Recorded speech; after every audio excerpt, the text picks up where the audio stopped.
नमस्कार, मेरा नाम उज्ज्वल किसले है और अब हम देखने जा रहे हैं मुंशी काली प्रसाद कुलभास्कर के विषय में एक प्रेजेंटेशन। तो आइए इसे शुरू करते हैं।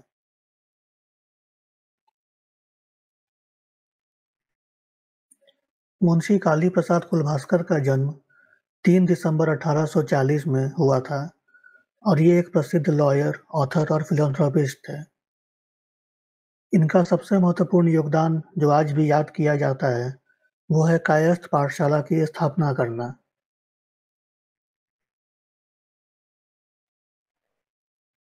आइए पहले बात करते हैं इनके शुरुआती जीवन के बारे में।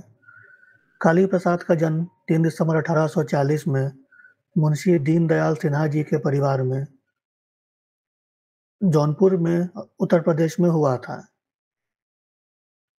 काली प्रसाद का विवाह सुशीला देवी से हुआ, जो कि एक प्रसिद्ध वकील मुंशी बाबूलाल की पुत्री थी। हालांकि काली प्रसाद जी की अपनी कोई संतान तो न थी, परंतु वो सारे कायस्थ समाज को ही अपना संतान व परिवार मानते थे और इसलिए उन्होंने आजीवन कायस्थ समाज की उन्नति के लिए बहुत से कार्य किए। काली प्रसाद अवध चीफ कोर्ट लखनऊ में प्रैक्टिस किया करते थे और यहाँ पे इन्होंने बहुत ख्याति और सम्मान पाया। तालुकदार संघ ने इन्हें अपना लीगल एडवाइजर बना लिया और यहाँ कार्य करते हुए इन्होंने बहुत सारा धन अर्जित किया था।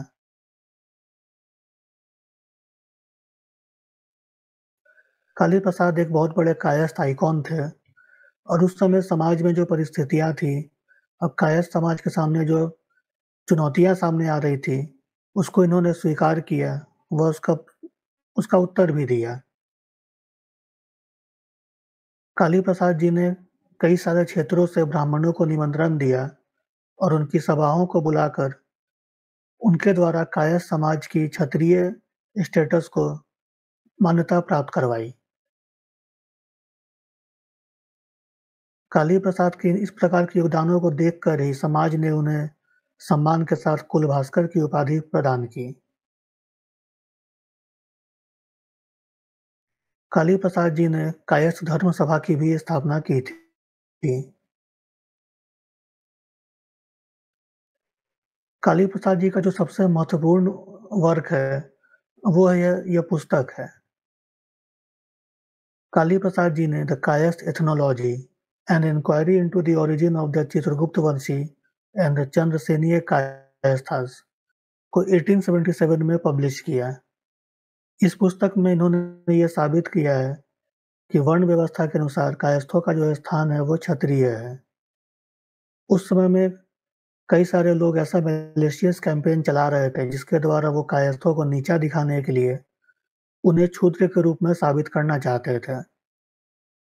इसी के रिस्पॉन्स में इन्होंने इस पुस्तक को लिखा और इस पुस्तक में इन्होंने शास्त्र, यूरोपियन स्कॉलर्स की राइटिंग, ब्राह्मण और पंडितों की डिसीजंस और जो एग्जिस्टिंग कस्टम्स एंड लॉज थे, इन सभी का प्रयोग किया और उसके द्वारा हर प्रकार के मिस इन्फॉर्मेशन और प्रोपेगेंडा को ध्वस्त करते हुए यह साबित किया कि कायस्थों का स्थान वर्ण व्यवस्था में क्षत्रिय है।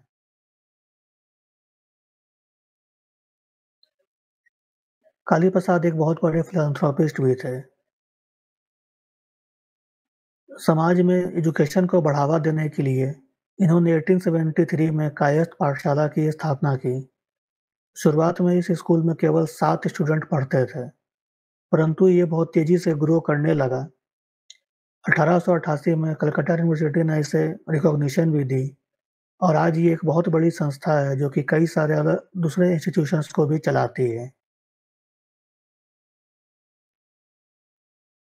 18 अक्टूबर 1886 में एक वसीयत के द्वारा श्री काली प्रसाद ने अपने सारी धन संपदा को कायस्थ पाठशाला को डोनेट कर दिया था।